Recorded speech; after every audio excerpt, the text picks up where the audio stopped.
سلام بچه ها، ما قاب موجود کردیم.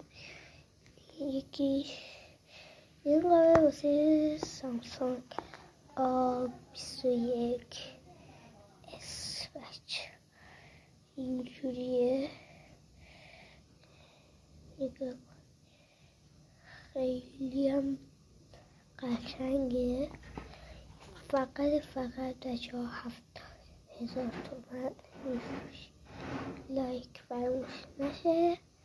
اگه خواستین آدرس تو کامنت ها عدد 1 کامنت کنید. آدرس موبایل فروشی رو میدم، بریم با هم بیان بخریم.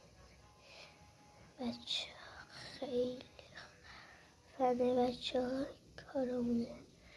بچه خرسی هست خواستی در خدمتتون هست. بچه این داخلشه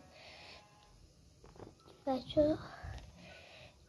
این بچه ها دوراش شفافه بچه، شفافه دوراش، داخل شفافه نیست.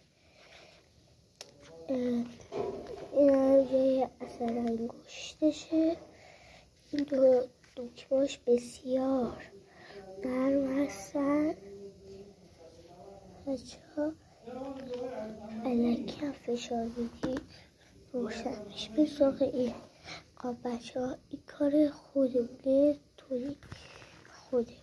خیلی قاب باحالیه.